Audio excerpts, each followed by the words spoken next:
The truth of the matter is our relationship with Pakistan is very complicated. Obviously, they have been an important ally in the fight on terrorism.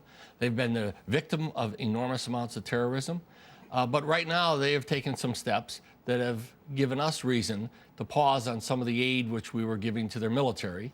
And we're trying to work through that.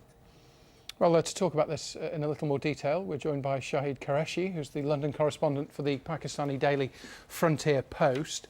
Thanks for coming in. It's good to see you. What do you make of the US's decision then? Well, it's a very strange decision. I mean, in terms of the Obama administration, on the one hand, they have a problem of debt and deficit back home. On the other hand, they have a war of choice in Afghanistan and the war which is based on lies in Iraq. So they had to make choice which one they want to close down first. Surely they want to get out of Afghanistan quicker and faster. Is there not an element of this is a little bit of a tit for tat? They go in to get bin Laden. Pakistan didn't know. So Pakistan expels some US military trainers as a way of saying we're not happy. So then the US come back and say, well, we're going to take some money off you. We're just in a bit of a diplomatic ping-pong match, aren't we? Well, just to put things in perspective, how much you have contributed towards Pakistan, I've written about it last week. In the last 63 years, the total US contribution towards Pakistan's military and civil assistance is about $28 billion.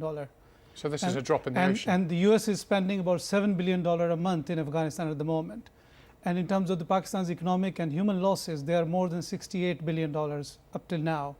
Now, keeping in view all these sacrifices which Pakistan has done, and I think US is, unfortunately hasn't come out of this Hollywood mode, which is very like a sound bite, but it's not very serious. They need to think very seriously that if they want to get out of Afghanistan with respect, they need to make up with their allies.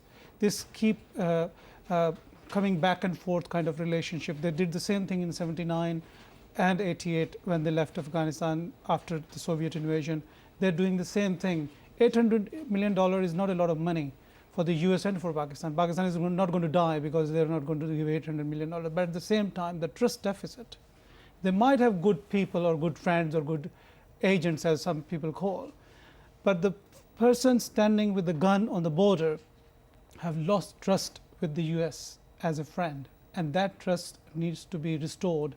Britain has been quite good. William Hague has been to Pakistan and is trying to build the bridges, and they understand the area and the culture. But the problem with the US is they don't learn with the past mistakes, and they keep on doing the same thing. So what in that case would you like to see them do now? Well, what I would like to see them to reassure their friends, i.e. Pakistan, that they are their friend, and the friendship is not like a friendship with the hedgehog, that if you want to be nice, you still hurt. The friendship should be based on equality, mutual respect, and something which can be taken forward, which can help the area to develop.